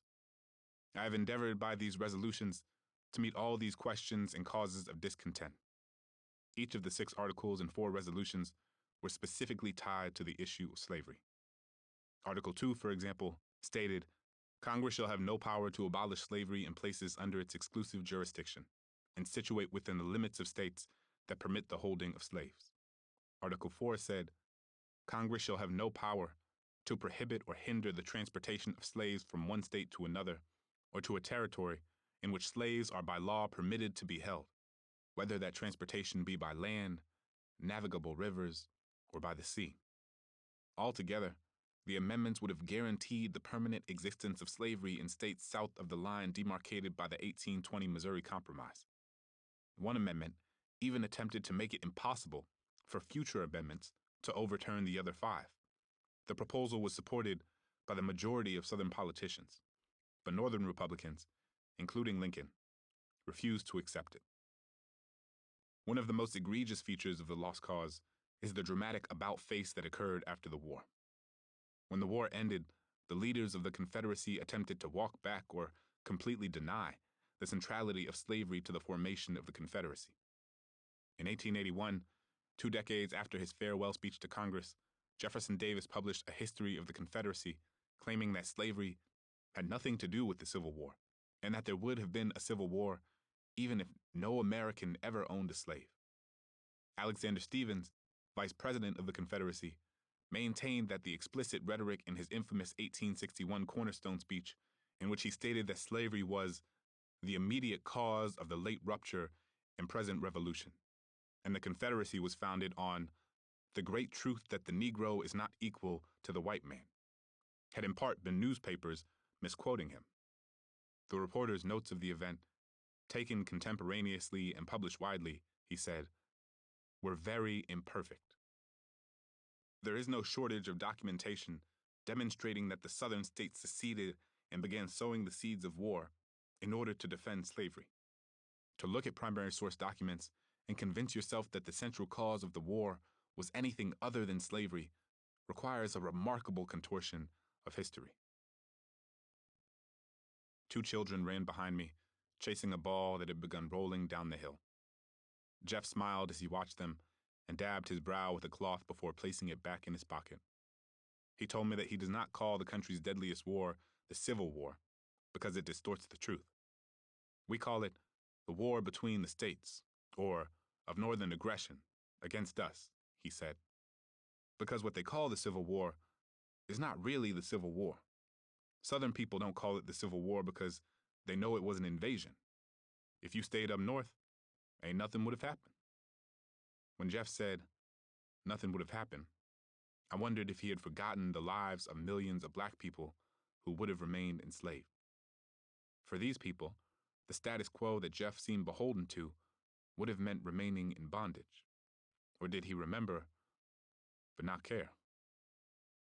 A mosquito buzzed in Jeff's ear, and he swatted it away with his hand. As he spoke, it became clear that his connection to this land was not rooted in mere historical intrigue, but that it was a part of his lineage. I've been coming here ever since I was 4 years old, he said. He told me he had 78 family members buried in the cemetery, dating back to 1802, and he frequently comes to visit the tombstones of his family members. Some nights, I just sit there and just watch the deer come out, he said, pointing over to the gazebo, his voice becoming soft. I sit here all the time and I just enjoy the feeling. I reminisce. I know there's some Revolutionary War guys here and veterans from other wars. To me, it's like I want to preserve history and save what I can for my granddaughters and other people. He looked again at the gazebo, his eyes scanning its white frame, bathed in the shadow of the trees around it. This is a place of peace, he said. The dead don't bother me. It's the living that bother me. It was clear that the Confederacy and the flag flown in its honor meant something very specific to Jeff. But for myself and so many people I love, it meant something very different, something far more sinister and violent. Jeff was quick to assert that he believed the symbolism of the flag had become distorted by, quote, other groups who stole it and have used it as a symbol of hate, which, according to Jeff, it was never intended to be. Though he didn't say it explicitly, it sounded like Jeff was talking about the Ku Klux Klan. I asked him directly what he thought about people likening an organization like the Sons of Confederate Veterans to the KKK. No, they're not the Klan, he said, speaking with a renewed conviction, his jaw stiffening. No, that's what I was just saying. Even the Klan will admit that the flag does not mean that at all. It means something else to them. They just like the flag. They took our flag and used it. They use a Christian flag too, and all that. But the thing you've got to remember, like I said, here in this area, the Sons of Confederates are representing their ancestors. Founded in 1896 in Richmond, the former capital of the Confederacy, the Sons of Confederate Veterans describes itself as an organization of around 30,000 members that aims to preserve the history and legacy of these heroes, so future generations can understand the motives that animated the Southern cause. It is also the oldest hereditary organization for men who are descendants of those who fought for the Confederate Army. Membership is open to all male descendants of any veteran who served honorably in the Confederate Armed Forces. While the organization publicly denounces any association with hate groups or racist ideology, according to the Southern Poverty Law Center, the Sons of Confederate Veterans have been suffused with internal discord between those interested primarily in the preservation of history and those who want to use the group as a mechanism to propagate hate. Hate and extremism are not absent from the history of the SCV. In fact, they are central to it. Members like Kirk Lyons, co-founder and chief trial counsel for the Southern Legal Resource Center, a group that has served as a de facto legal arm of the neo-Confederate movement, largely taking cases involving the Confederate flag. Lyons defended white supremacists, including a former Klan leader, and anti-Semitic activists in court during the 1980s and 1990s. In a speech from 2000, Lyons outlined his vision for the society he hoped the Sons of Confederate Veterans would build. Quote, "The civil rights movement I am trying to form seeks a revolution. We seek nothing more than a return to a godly, stable, tradition-based society with no northernisms attached. A hierarchical society, a majority European-derived country." And there are members like Ron G. Wilson, who, during his 2 years as SCV's commander-in-chief from 2002 to 2004, suspended approximately 300 members of the group who spoke out against racism, according to a Southern Poverty Law Center report. Even beyond the infighting, the foundational project of the Sons of Confederate Veterans cannot be disentangled from white supremacy. As the Southern Poverty Law Center and a group of New Orleans lawyers put it in a recent amicus brief, although the Sons of Confederate Veterans has disavowed racism in its official pronouncements in recent years, the group is still deeply invested in elevating and legitimizing its version of the Confederacy's history and traditions, which implicate an inherently racist, white supremacist vision of society. The organizational lineage the Sons of Confederate Veterans enjoys can be traced directly to the Ku Klux Klan. The Klan was founded by Confederate veterans as a secret society before it became a terrorist group, and the early Klan was filled with former Confederates. Before the Sons of Confederate Veterans came into existence, its predecessor was an organization called the United Confederate Veterans, or the UCV. For a time, they existed as separate groups. At the 17th annual reunion of the UCV in 1907, the commander of the SCV gave an address praising Nathan Bedford Forrest, the first Grand Wizard of the KKK and a former Confederate general. Great and trying times always produce great leaders, and one was at hand, Nathan Bedford Forrest.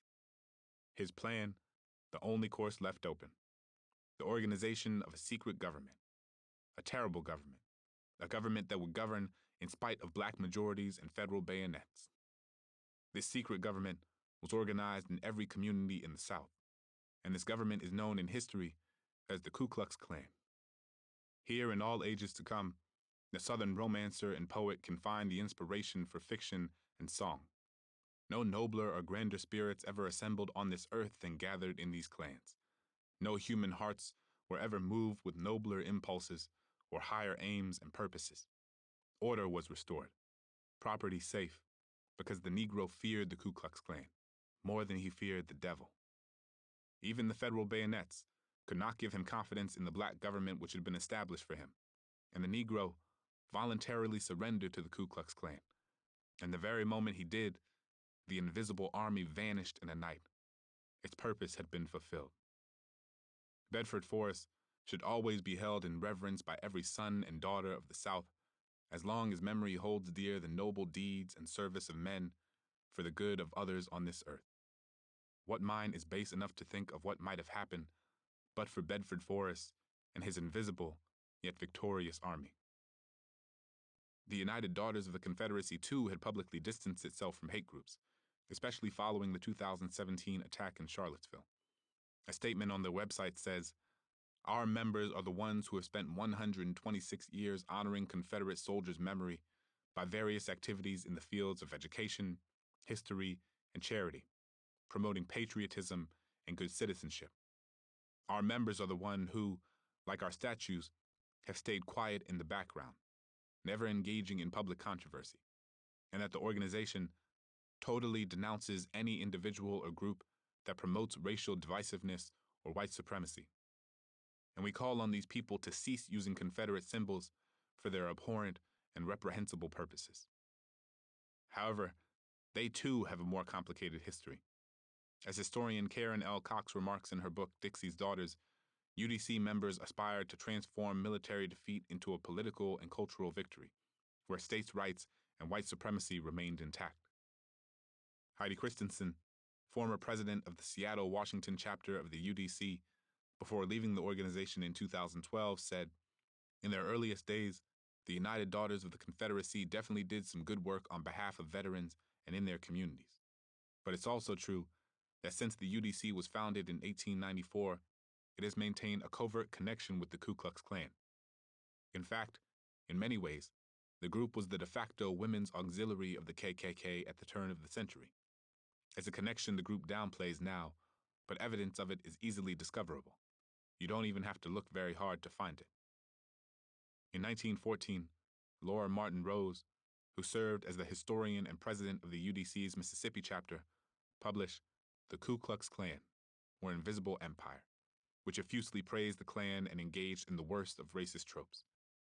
The Negro considered freedom synonymous with equality, and his greatest ambition was to marry a white wife, she wrote. Under such conditions, there was only one recourse left: to organize a powerful secret order to accomplish what could not be done in the open. So the Confederate soldiers, as members of the Ku Klux Klan and fully equal to any emergency, came again to the rescue and delivered the South from a bondage worse than death. In the opening pages of the book, Rose leaves no ambiguity about the relationship her organization has to the book she has written, stating that the book, was unanimously endorsed by the United Daughters of the Confederacy, and that cooperation pledged to endeavor to secure its adoption as a supplementary reader in the schools and to place it in the libraries of our land. The latter point, regarding schools and libraries, was key to understanding the UDC's collective founding project. Members did not simply want to erect monuments for the fallen, they wanted to rewrite the public narrative. As Cox notes, they saw children as living monuments who would go on to defend the principles of states' rights and white supremacy in ways that no inanimate monument could. The organization developed and distributed lesson plans for teachers and placed pro-Confederate books in schools and libraries across the South. They told the children that slavery was an institution that benefited both blacks and whites alike, and that it was rare for there to be a cruel enslaver. They held essay contests in which students would regurgitate these falsities. Their work proved successful. Many of the children inundated with these messages spread by the UDC during the early 20th century would grow up to become the segregationists of the Civil Rights era. And the legacy of the UDC's teachings has contributed to the country's collective ahistoricism and has helped shape the ongoing landscape of white supremacy today. During our conversation, Jeff had shared with me what Blandford Cemetery meant to him and why it was so important to his sense of self. So in turn, I wanted to share with him what it felt like for me to be here. I told him that because my ancestors were enslaved and because the Confederacy had fought a war to preserve slavery, it was difficult for me to have much empathy for the Confederates and places like Blandford, which paid tribute to the cause they fought for. Well, if you ever read the letters, Jeff said, it was actually written. You can find them if you look. Read the letters of Lincoln himself, what he said about slavery. He did not want blacks to hold office, and as far as he's concerned, he kept them where they belong or sent them overseas.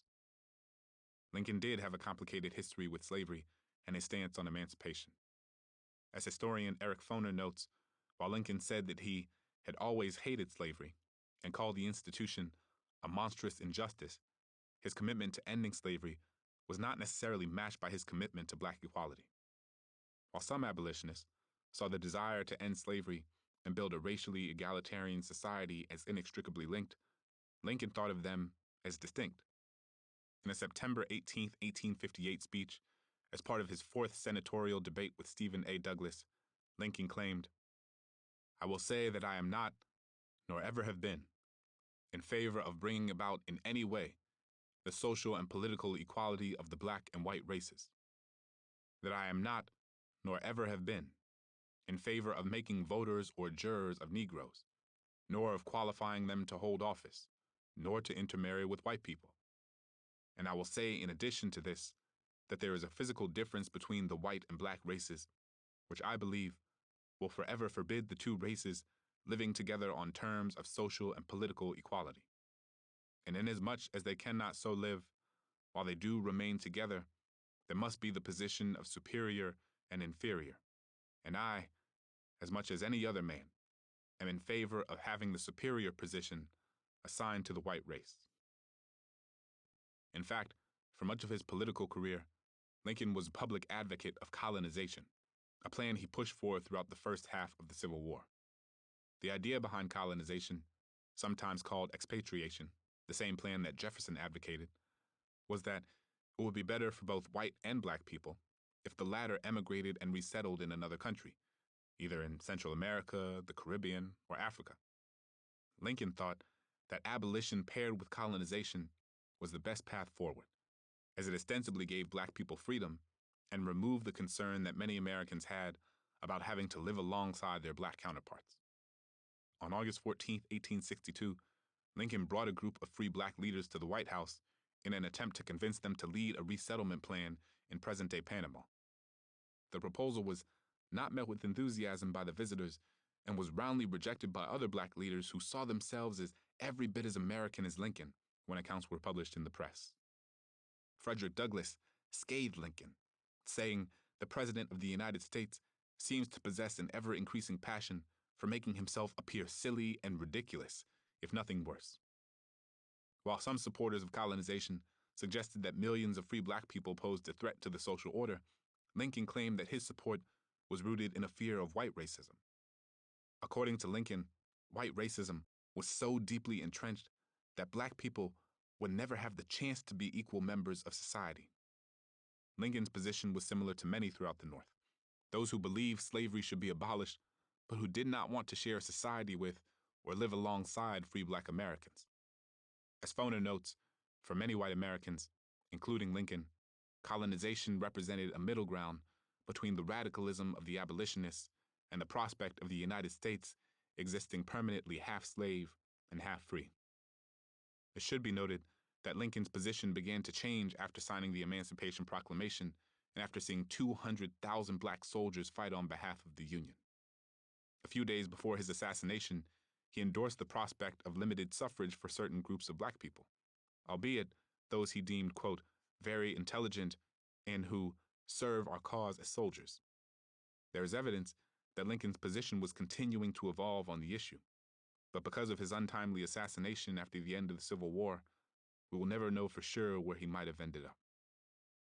Is Jeff wrong that Lincoln advocated black inferiority in colonization during a significant portion of his political career? No. The issue, however, is not necessarily the veracity of his comments, but the attempt to use Lincoln's record to obscure the fact that, as the war evolved, Lincoln was in charge of an army that was fighting to free 4 million black people, while the other side fought to keep them enslaved. Over the course of my conversation with Jeff, the shade of the gazebo had moved and exposed our faces to the hot sun. I could feel the pearls of sweat emerge on my temple and slide down my cheek before getting lost in the forest of my beard. A pair of children were running up and down the hill, resisting their mother's call for them to move toward their car. The wreath that had been placed at the foot of the Confederate statue leaned against the gray stone, the tails of the ribbons tied around them, rising and falling with the breeze. Jeff stepped away, and a few minutes later I began speaking with a woman and her son, a thin 20-year-old, with glasses and patches of black beard dotting his jawline.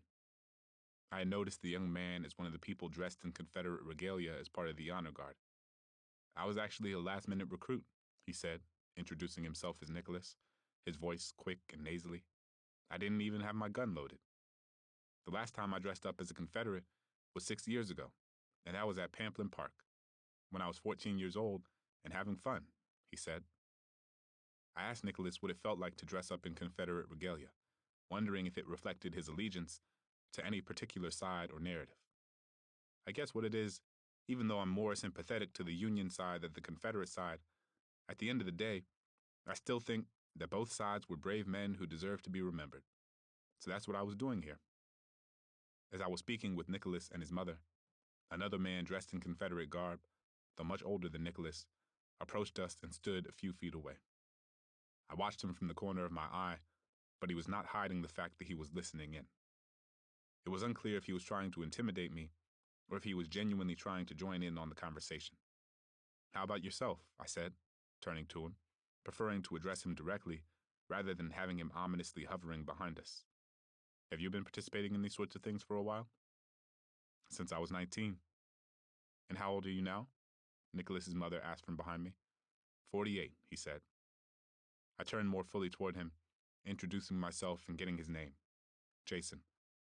I asked him what this event and what dressing up as a Confederate soldier meant for him. This time period, this 61 to 65, this is my focus. If you look at my library, it's almost exclusively Civil War.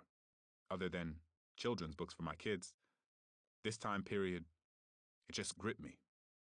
He continued, I took a class on Civil War history, and from that, someone had mentioned to me, you know, what I'd like to have for a job is one of those Civil War reenactors.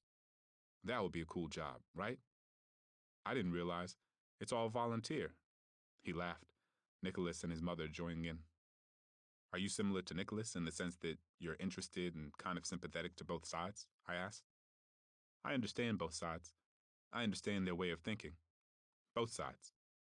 I will be honest, I am more sympathetic toward the Southern cause, and there's so much more to it than what is taught in schools today. I asked him what he was taught in relation to what he believed the more holistic truth was. It is how do I put this gently? People are not as educated as they should be. People are growing up being taught The Civil War is all about slavery, okay?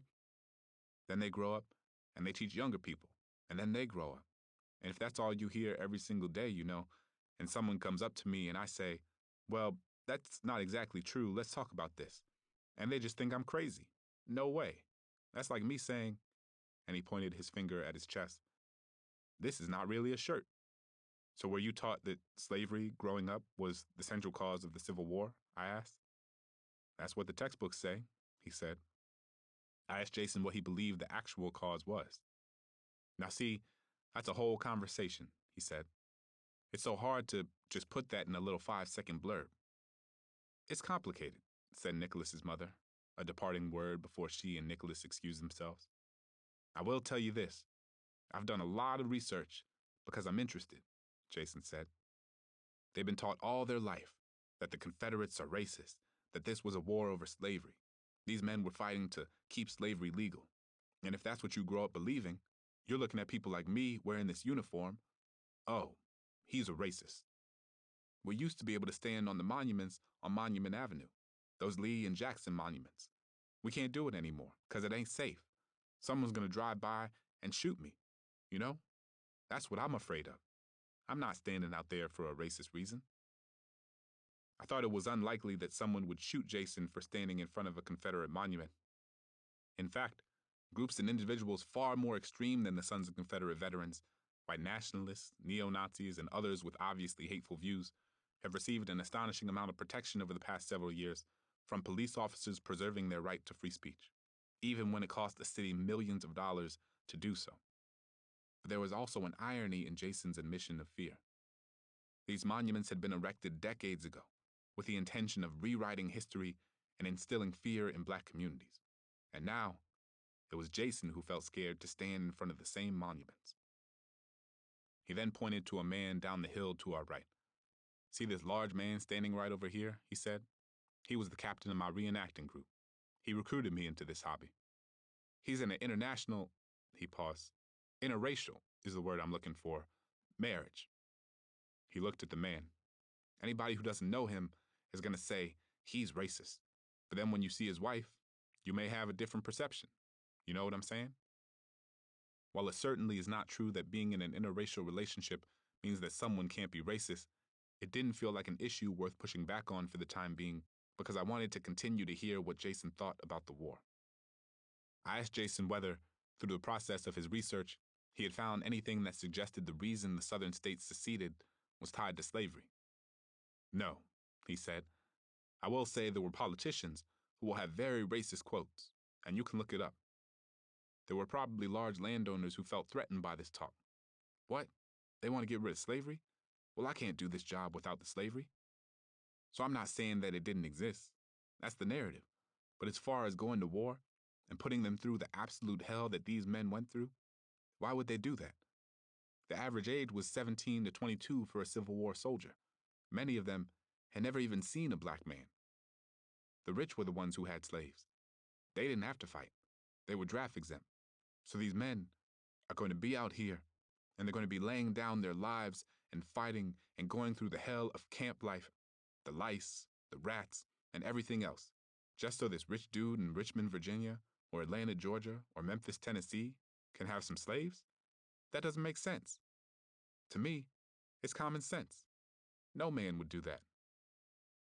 The historian Joseph T. Glatter has challenged the argument that Confederate soldiers couldn't have fought because of slavery since very few were slave owners.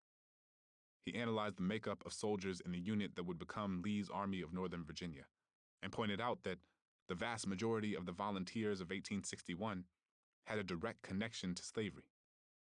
In 1861, almost half of those Confederate soldiers either owned enslaved people or lived with a head of household who did, and many more worked for slaveholders, rented land from them, and had business relationships with them. There is also ample evidence that white Southerners who did not own enslaved people were often still deeply committed to preserving the institution. Historian James Oliver Horton wrote of how the press inundated white Southerners with messages of why fighting to prevent the abolition of slavery was essential to preventing enslaved and formerly enslaved people from, in the words of the Louisville Daily Courier, rising, quote, to the level of the white race. Without slavery, these papers argued, there would be no difference between poor whites and free blacks. The Louisville Daily Courier warned non-slave-holding white Southerners about the slippery slope of abolition and the dangers of racial equality. Do they wish to send their children to schools in which the Negro children of the vicinity are taught? Do they wish to give the Negro the right to appear in the witness box to testify against them? The paper did not stop there and went right to the issue it knew animated the most fear and fervor among white Southern men. Would non-slave-holding white men accept a society in which they amalgamate together the two races in violation of God's will? Propaganda like this helped convince non-slave-holding whites that abolition was an existential threat to Southern society. Without slavery, they were told, they will be forced to live, work, and inevitably procreate with their free black neighbors. This was a proposition that millions of Southern whites were unwilling to accept. Horton finds plenty of examples of Confederate soldiers saying this for themselves. As he notes, one Southern prisoner of war told the Union soldiers standing watch, "You Yanks want us to marry our daughters to niggers." An indigent white farmer from North Carolina said that he could not and would not stop fighting because Lincoln's government was trying to force us to live as a colored race. A Confederate artilleryman from Louisiana said that his army had to fight even against difficult odds because he would never want to see the day when a Negro is put on an equality with a white person.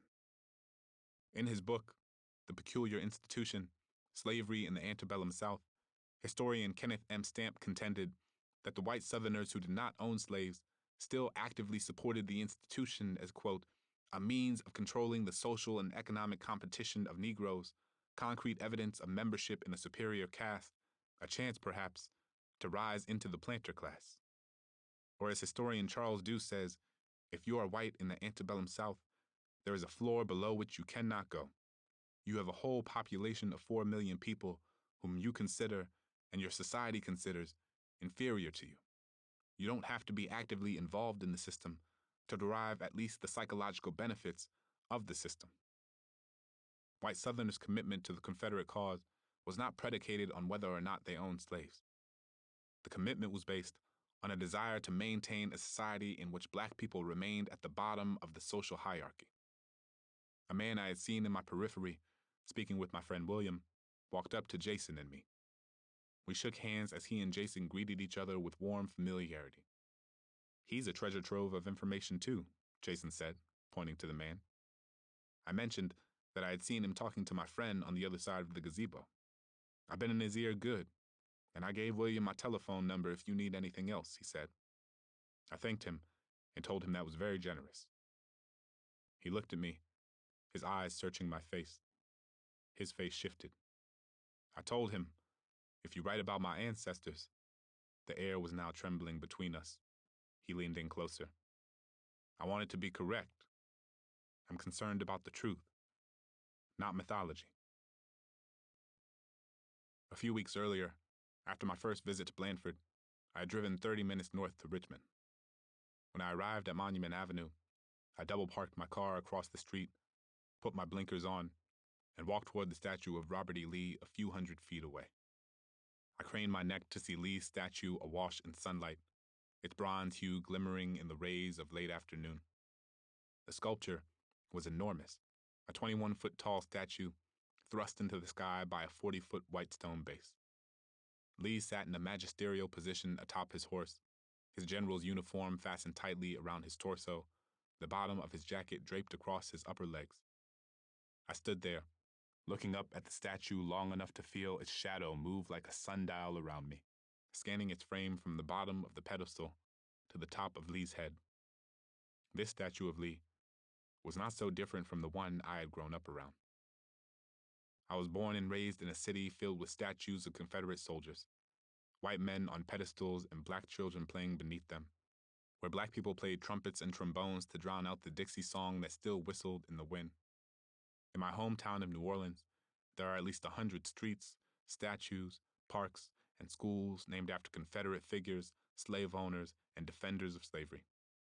For decades, black children have walked into buildings named after people who thought of them as property. My own middle school, Lusher, is named after Robert Mills Lusher, a Confederate and former Louisiana Superintendent of Education who fought against desegregation and who believed in the supremacy of the Caucasian race. Every time I returned home, I would drive on streets named for those who thought of me as chattel, go straight for 2 miles on Robert E. Lee, take a left on Jefferson Davis, make the first right on Claiborne. Translation, go straight for 2 miles on the general whose troops slaughtered hundreds of black soldiers who were trying to surrender. Take a left on the president of the Confederacy who understood the torture of black bodies as the cornerstone of their new nation. Make the first right on the man who allowed the heads of rebelling slaves to be mounted on stakes in order to prevent other slaves from getting any ideas.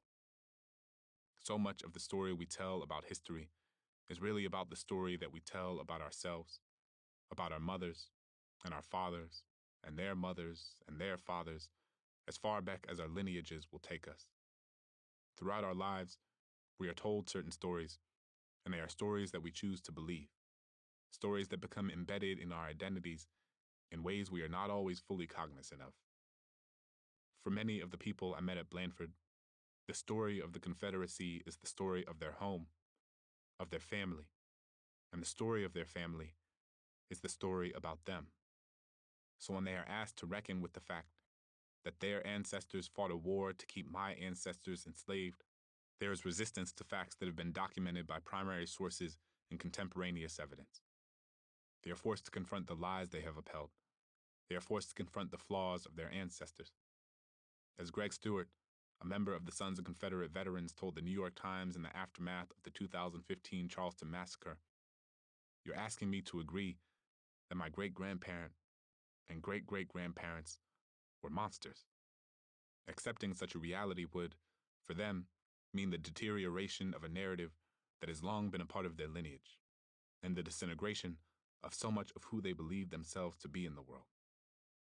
But as I think of Blandford, I'm left wondering if we are all just patchworks of the stories we've been told. What would it take?